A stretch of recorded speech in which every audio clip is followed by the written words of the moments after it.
Hello, I want to welcome you to the power of our story. We are a community where veterans, first responders, and all protectors can connect, share their experiences, and heal together. We are now inviting our families of the fallen to join our tribe for healing and connection. So tonight, I want to welcome a very dear friend of the power of our story, Tammy Pulaski. Tammy is a proud American Gold Star mother who shares the story of her son, Army Specialist Jeremiah Pulaski, to honor his service and sacrifice. She walks alongside others who have lived through similar stories, giving voice to the perils of war and its lasting impact on veterans and families. With strength, love, and purpose, she keeps Jeremiah's legacy alive while reminding us of the true cost of freedom. Tammy, it is an absolute honor to have you here tonight to share your story.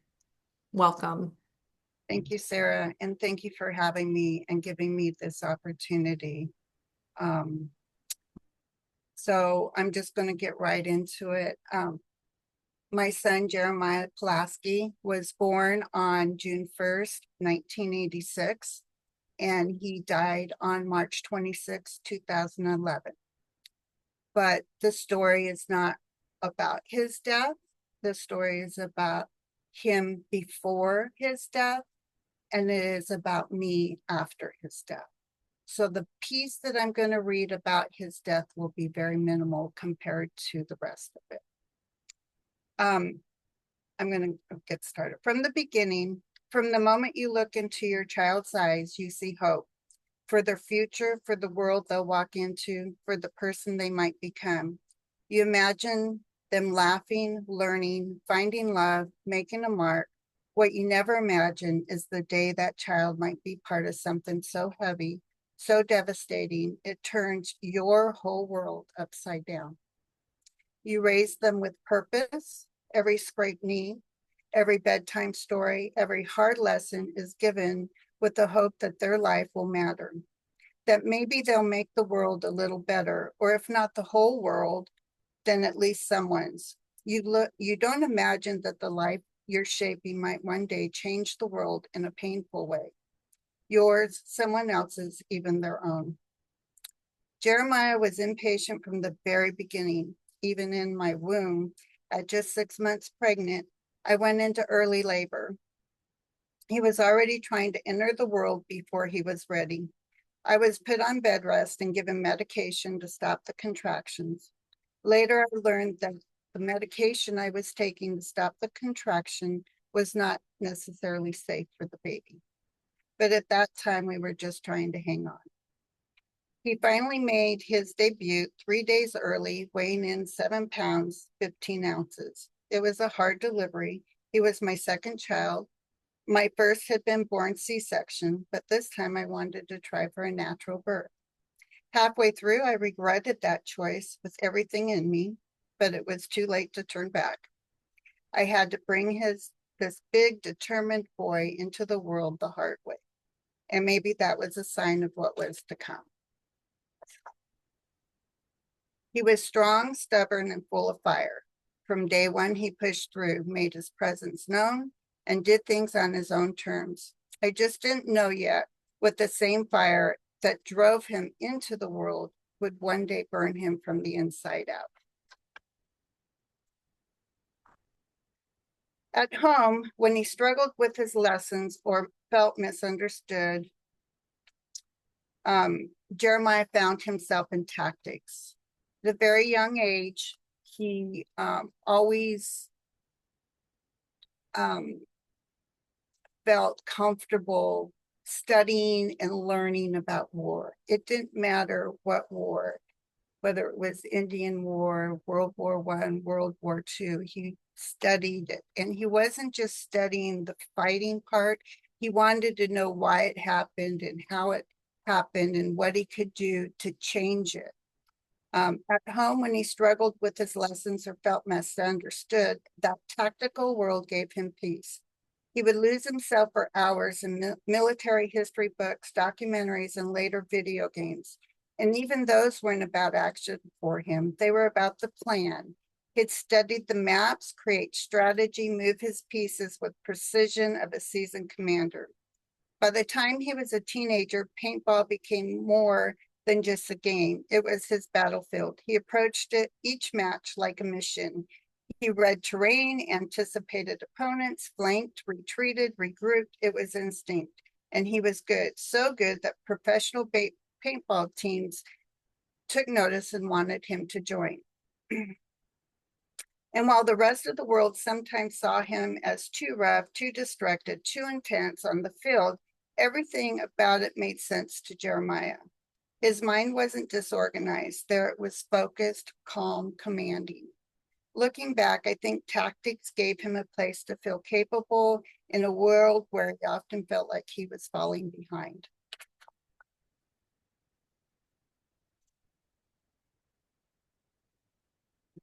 I think now part of why the military drew him in so deeply was because it matched how his brain worked. Rank, chain of command, objectives, purpose, brotherhood. It all felt familiar. He wasn't just joining the army, he was stepping into the one place that finally reflected who he believed he was.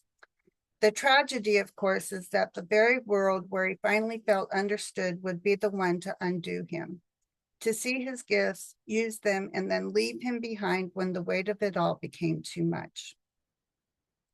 I remember when Jeremiah first came to us and said he was joining the Marines.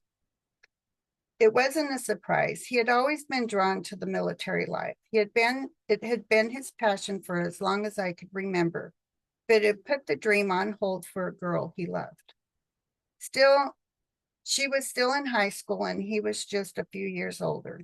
They had been together for a while, but her family was moving to Utah and she was graduating soon. He begged her to stay in Arizona, asked her to go to college here to build a life with him, but her parents had other plans. They didn't approve of Jeremiah. They told her he wasn't good for her and made it clear they didn't want her staying behind. In the end, she chose to go with them. That broke his heart. He had paused press on his dream for her, but when it came time for her to choose, she pressed stop on him. To make matters worse, Jeremiah was still grieving the death of one of his closest friends, Zach. He had died in a motorcycle accident just months earlier. Zach was like a brother to him. They worked together under Zach's dad, and they were inseparable. People used to joke that they were each other's better half. Losing him was like losing a part of himself. And now in the same year, he lost the love of his life too.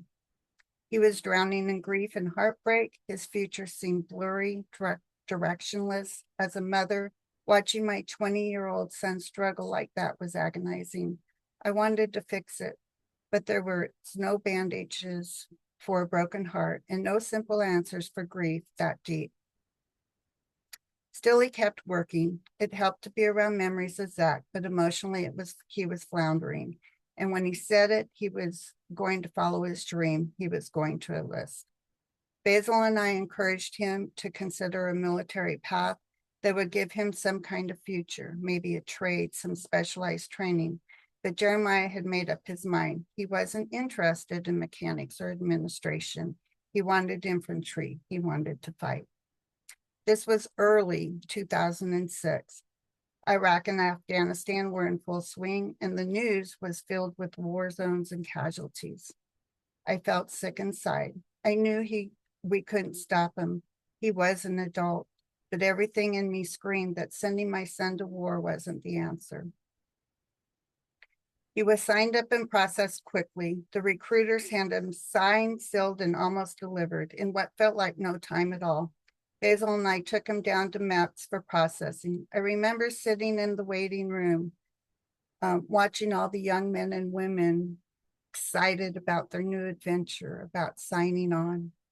I could feel the pride in my chest swelling with every heartbeat, but beneath it sat fear, deep and cold. I knew Jeremiah's heart.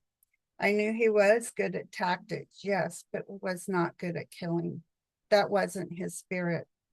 He could learn to fight. He could follow others, but I feared that it would do what it would do to his soul. I leaned over to his father and whispered, I'm not afraid of him dying as I am him losing his mind. The ceremony moved fast. Papers were signed, instructions were given. Then came the swearing in. My eyes welled with tears watching him take that oath. I knew he would make a difference. I just hadn't pictured this as the moment he'd step into this purpose. When it was time for him to go, we weren't allowed to see him off. At the airport, he and the others would be driven there in a van. We stood outside as they loaded up. I held him tight. One last hug, one last goodbye, and then the door shut and the van pulled away. I stood on that sidewalk and watched it disappear down the road. That was the moment I turned to his father and fell into his arms, crying. He's gone, I said. The boy we raised, I will never see that boy again. The heart of him. There were so many good things about Jeremiah, and it's important that I say them, not just for me, but for anyone reading who never got to know him beyond the uniform, the struggle, or the headlines, because he was, at his core, what mattered most. Jeremiah was silly. He loved to tease people, especially the ones he loved. He had this playful way of drawing out a smile, of breaking tension with a joke or a look. That mischievous grin of his paired with his big ears, he had big ears, was the first thing he noticed. You just knew he was up to something, even when he swore he wasn't. He was a good listener. His younger cousins, especially the girls, gravitated to him. They felt safe with him, seen by him. He never talked down to them or brushed them off. He heard them. He got them. That was one of his gifts. He could sit in silence and let someone speak, and somehow they always felt left feeling better. He was fiercely loyal. His friends knew that if they needed him, he'd show up no matter what. And if you were being picked on, pushed around, or overlooked, Jeremiah was the one who stepped in. He defended the bullied and warned the bullies. He had no patience for cruelty, and he couldn't walk away from someone who needed help. He was smart, so smart, but only when it came to what mattered to him. If the lesson didn't interest him, he'd struggle. But when it came to tactics, strategy, anything he could feel and engage with, he soared. He respected the elderly, always. If he saw someone who needed a hand, opening a door, carrying a bag, crossing a street, he was there. No hesitation. That was just who he was. He was a mama's boy, his dad's best friend, and grandma's sweetheart. And I wouldn't have it any other way. Handsome to a fault, with a grin that got him into and out of trouble. But what stood out most wasn't how he looked, it was how deeply he loved. He rooted for the underdog, always. He was the underdog in many ways, and maybe that's why he never stopped defending them. Jeremiah wasn't perfect, but he was good in all the ways that mattered, and I never want the world to forget that.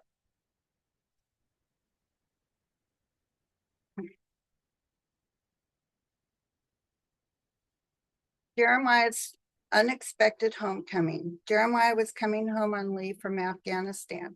We were all getting ready for him to be home, cooking, cleaning.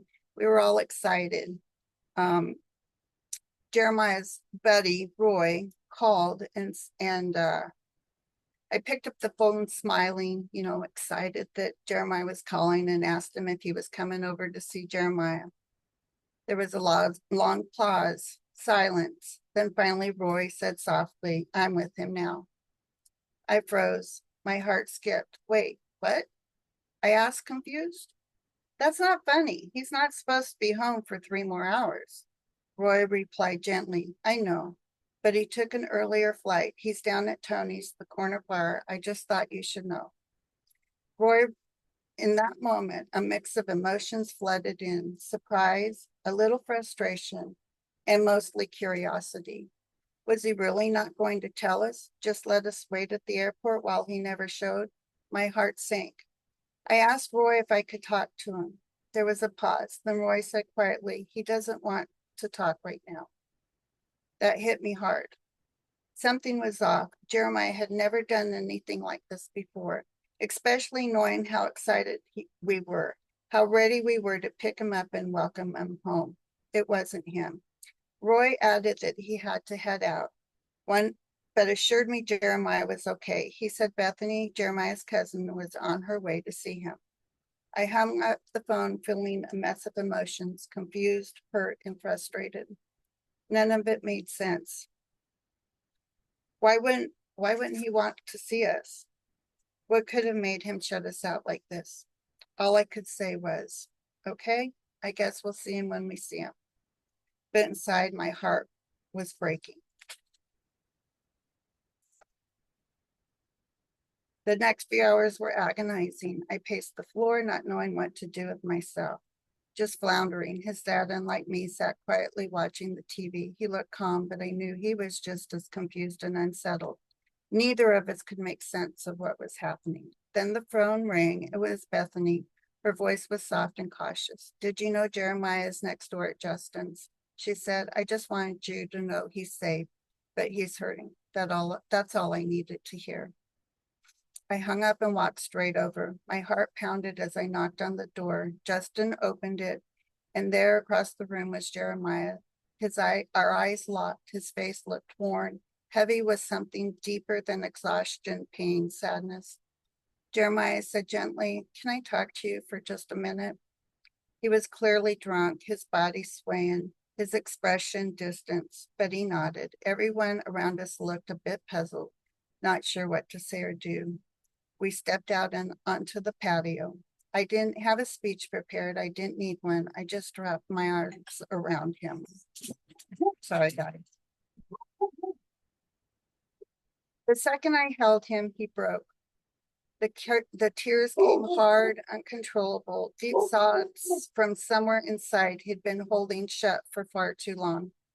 I trained them to be the best, he choked out, and they enjoyed it.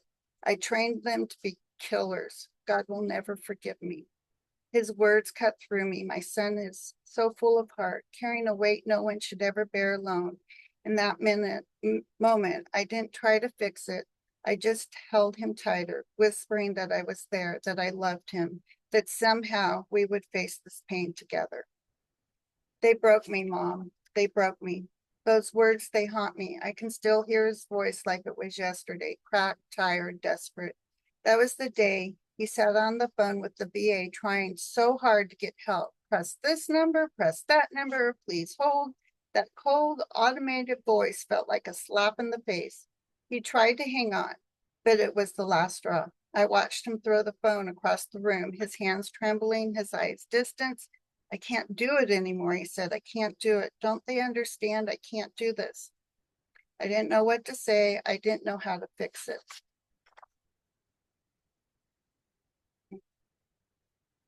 Eventually, he decided he wasn't able to talk to him, so he decided that he was going to go to the VA in person.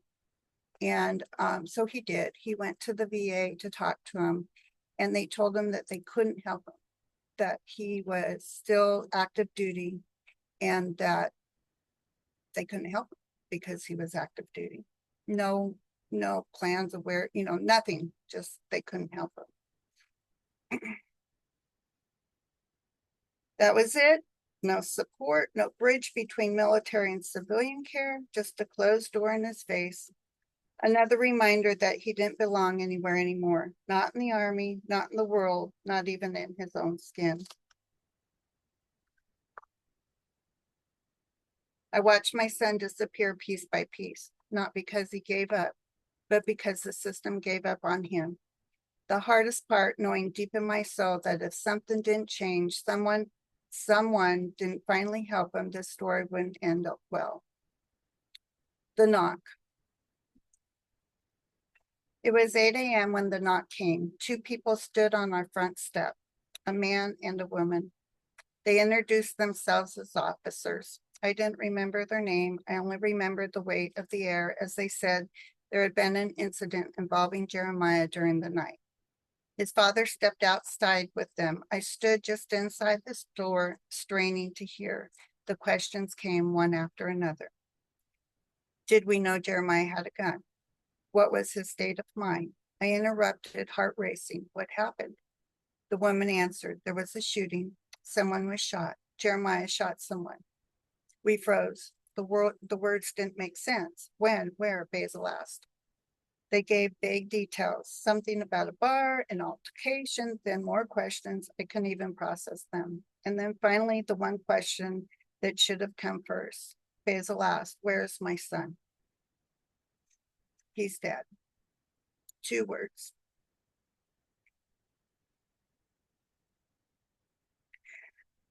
2 words that ricocheted through my head like a rubber ball in a metal box, bouncing off every surface. No way out. He's dead. He's dead. He's dead. And then I heard a scream, a sound I didn't recognize, until I realized it came from me, a deep, blood-curdling scream that could have shattered glass. I turned and hit the wall. My first bounced back. I hit it again and again and again. Blood ran down my hand, but the wall stood unmarked, unlike me. Everything after that was a blur.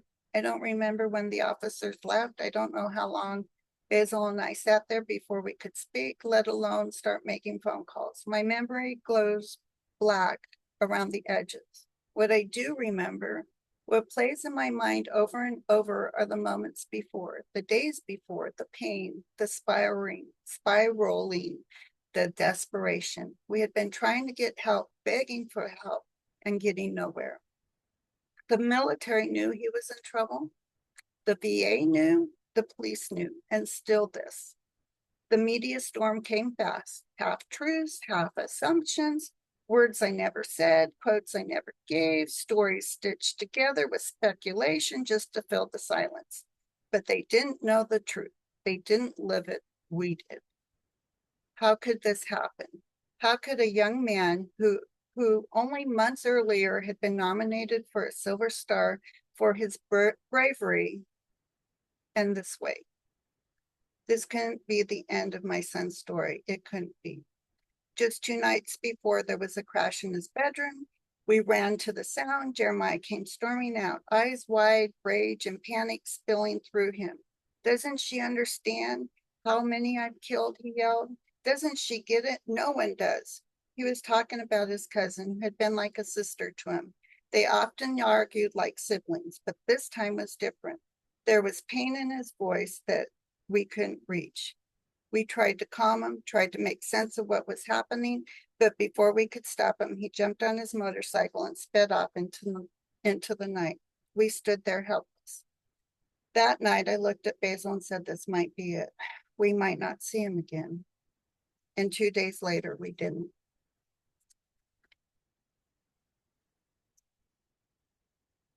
But he did come back. Just a few minutes later, the roar of the motorcycle faded into silence and the front door creaked open. Jeremiah stepped inside. His shoulders were low, his face softened. He looked at both of us and said quietly, I'm sorry. I didn't mean to scare you, Mom, Dad. I don't know what happened. I just get so mad when I talk to her. I don't know why. We both hugged. We told him we were glad he came back, that we loved him, that we were worried, deeply worried. The house settled into silence that night. The tension lifted, if only slightly, but undercurrent of fear of not knowing what was really going on inside of him never left. The next evening, after Basil got home from work, Jeremiah came to him again. This time he looked even more worn down. His voice was quiet and defeated. I'm sorry, Dad. I don't know what's wrong with me. I don't know how to fix it. I don't know what to do. Basil looked at him and said the only honest thing a father could say at that moment. I don't know either, son. I wish I did. I've never been where you've been. I've never seen what you've seen, but you need help, real help. You need to go somewhere and talk to someone who understands this. You can't carry it alone. And Jeremiah said, I will. It was Thursday evening. He clung to those words, I will. The next day, Jeremiah went to the VA again. It was around 3 p.m. And he told him everything he was feeling. He told him he was feeling, suicidal, homicidal. He told him everything. And they told him, well, the good news is there's a place you can go. The bad news is they close at 4 o'clock and it's downtown. So come back Monday. This was Friday evening.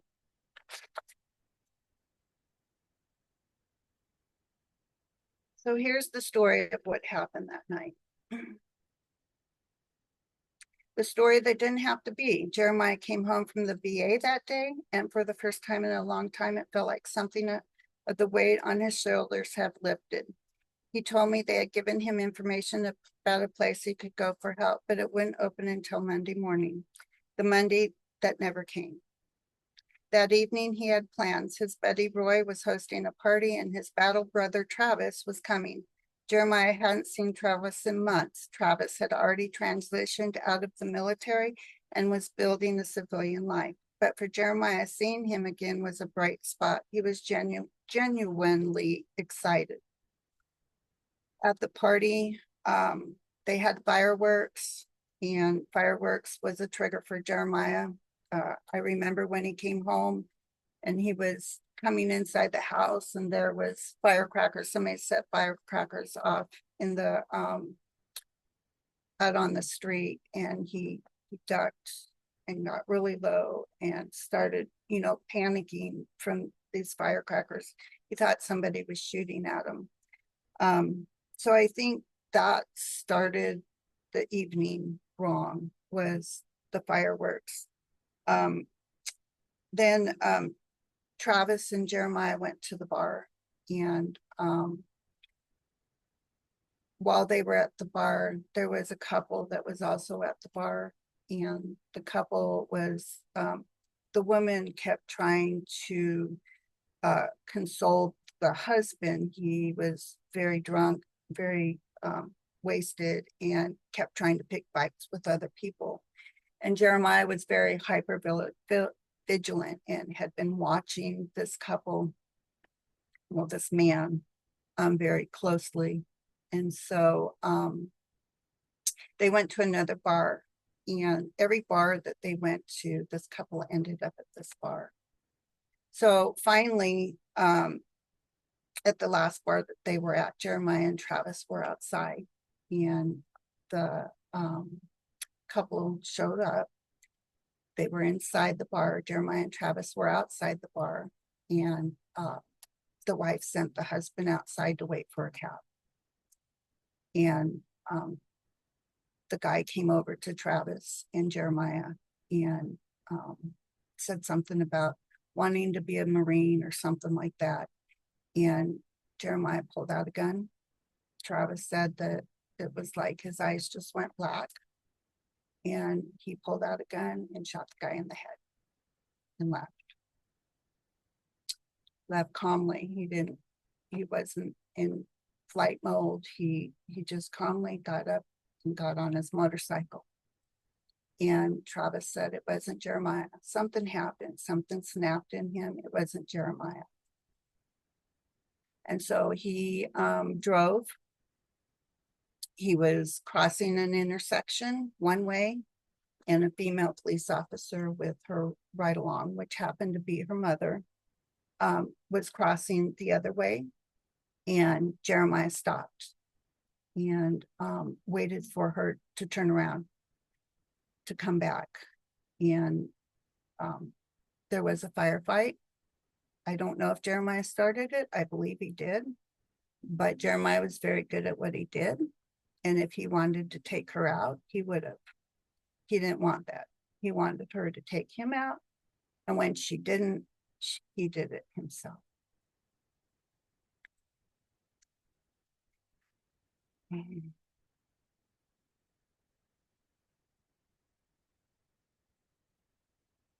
Sorry, I just lost. I didn't keep reading.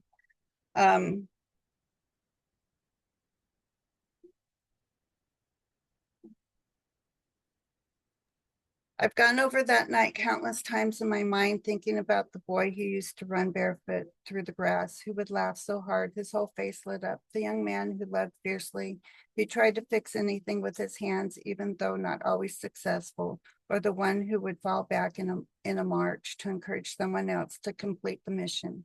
He was still that person, but the war had left shadows too dark for him to outrun. Jeremiah didn't die because he stopped loving life. He died because the weight of living became too much to bear. And although I will always wish for a different ending, I carry his story, not only of how he died, but how he lived, in the hope that others will understand there isn't always one simple piece to the puzzle, and that mental health can be a life-threatening reality that demands our attention and compassion. The fight we didn't see. Through everything Jeremiah was, stubborn, brave, smart, intense. The one thing we never wanted, he never wanted, was what happened the night he died. He feared it. Jeremiah wasn't just struggling, he was fighting something most of us will never understand, a real psychosis, something far beyond his control. Without the right tools and resources, it overtook him. When Jeremiah first told us he had enlisted, I turned to my husband and said something I wish more people understood. And I said this more than once. The worst thing that could happen isn't death. The worst thing that could happen is losing his mind. I said from a place only a mother knows, the deep intuition, that quiet fear you carry in your bones. Years later, when Jeremiah was sent home from Fort Drum, that fear became reality. His leaders knew, he knew, he was a powder keg, spun so tight you could feel it. One more twist and he'd unravel completely. And he said so. He told them. His exit interview didn't hide it. He was honest about the storm inside him. Mom, they broke me. He told me. Now what? He asked for help. He was placed on watch. There were red flags, all of them waving. But instead of receiving care, instead of being given tools, therapy, or support, they sent him home, as if handing him back to us would somehow undo the war that had been done. He came home lost, and so were we. What happened the night Jeremiah died didn't have to happen. It was preventable. If the Army had spent half the time training him to come home as they did preparing him for war, things might have been different. They poured 9 to 12 weeks into making him into a soldier, physically strong, tactically sharp, mission ready. But how much time was spent on preparing his mind for survival after the battlefield? How much money and effort went into his reintegration, into his mental health? Almost none. It's survival of the fittest. That was the unspoken rule. But what if survival isn't just about muscle? What if it's about the mind, about processing what you've seen, done, felt, and still choosing life? Physical exercise is essential, but so is mental exercise. This kind of strength that strengthens your ability to cope, to rest, to reach out. That kind that builds a path home, not just geographically, but spiritually and emotionally. Now what? In the beginning, my life was consumed by grief, a grief different from most. It wasn't just suicide, it was the shooting. It was the way his final minutes unfolded, burned into my mind like a film I never asked to watch, each frame jerking forward in slow motion. Almost immediately, I tried to move into action. I remember sitting at the kitchen table with paper scattered everywhere, flyers scribbled, phone numbers, nonprofit forms I barely understood. I started an organization to gather resources for soldiers and veterans. I don't remember the name of the organization now. Names didn't matter. Stopping someone else's pain, that mattered. But the truth was my grief was a weight processing into my chest, making every breath feel like pulling air through wet cloth. I found my way to people who spoke the same silent language of loss. TAPS, the Tragedy Assistant Program for Survivors of Military Loss, became my lifeline. I joined the American Gold Star Mothers too. I needed to sit in rooms where no one asked how I was doing because they already knew. TAPS had a suicide survivor group, and that's where I spent most of my time. We carried our stories like invisible suitcases, heavy, awkward, but somehow easier to hold when shared. There was even a homicide suicide group. I didn't quite fit there, but I easily could have. Jeremiah believed in God, and I believe that even with all that happened that night, God was still with him. He knew Jeremiah would always struggle. He had protected him on the battlefield. Our prayers were answered, and he came home. There were so many stories about the lives he saved and his unwavering faith that God would protect him. That's why, in my heart, I know God didn't take him from us, he saved him. Um, Through TAPS, I became a mentor. I'd sit across from someone watching them crumble in the same way I once had. And I'd think, I can't fix this for you, but I can keep you from drowning tonight. Helping others became my oxygen. But as I met other parents, I began to understand that as horrific as Jeremiah's death was, there were others living through nightmares even darker than mine. I remember one couple in particular, their eyes vacant, voices flat, telling me that their soldier son had killed his wife and children before taking his own life. I can still see the trembling hands of the mother as she held her coffee cup as though it was the only thing keeping her from falling apart. This was one of such stories. The truth is, back when Jeremiah died, these tragedies weren't rare. Too many headlines. Soldiers or veterans killed by police or taking others with them before ending their own lives. As much as it hurts to say, Jeremiah's story could have ended even worse. Jason shouldn't have survived, but he did. He was shot in the head. The officer that night and even her mother could have been killed. Jeremiah was trained and he was good at what he did. If he had wanted to harm her, she wouldn't have survived, but that wasn't his plan. One day I hope to talk to Jason. I've heard he is a public speaker from the beginning. He stated he didn't blame Jeremiah, that he knew he was struggling, but I've also heard the pauses, the words he swallows.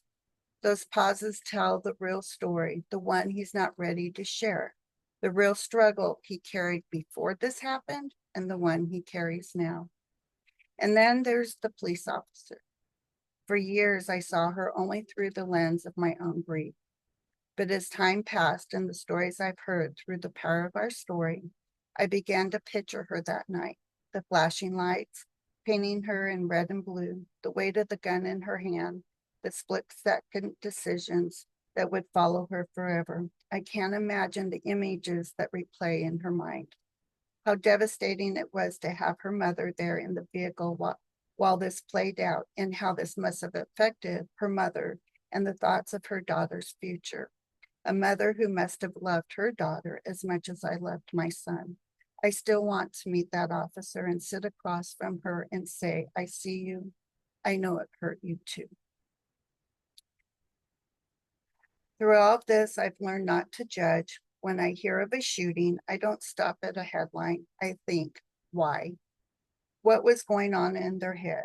Were there signs? Could them have been prevented? Then I think about their loved ones because I know the storm that comes next. The relentless media, the rumors, the lies, the strangers who think they know the truth. Parents never raise their children to harm, at least I hope not. But the world is quick to judge, and no one judges a parent more than we judge ourselves. That's why I want to reach out to those families whose children have done the unthinkable, not only to themselves, but to others. As far as I know, there is no safe place for them to grieve. And I've got others, but I'm going to stop there because, yeah, I'm going to stop there. Thank you. Tammy, thank you so much. What a gosh, what a journey you've been on. And I'm sorry that you have had to go through all that. And I'm amazed what you've done with it. Really, really amazed and just want to acknowledge that the depth of strength and courage that you have had to muster up to be able to walk, stand up, live life again, and now be able to serve others so powerfully through your hard story. I do want to say I just love Jeremiah. Just hearing how he lived hearing who he was. And I think we're going to have a very rich conversation. I have seen that look in someone's eyes who had been through hell in combat. The thousand-mile stare. Yes, and the going dark. I never connected that to your story. I don't think I've ever heard you share that part, but that clicked. I'm like, oh my gosh, I've seen that.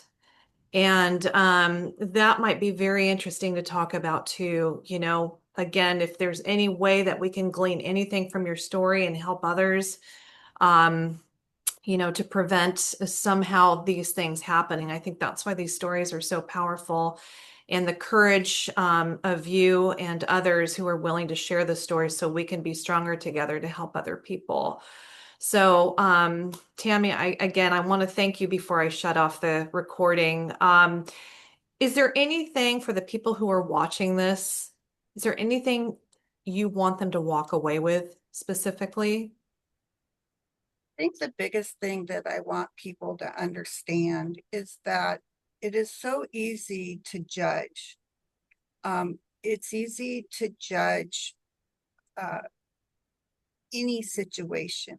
How often do we hear a headline about a shooting or even a police officer incident or uh, a I don't know. It's just easy to judge. And I would hope that if you get nothing else out of this, is to question why.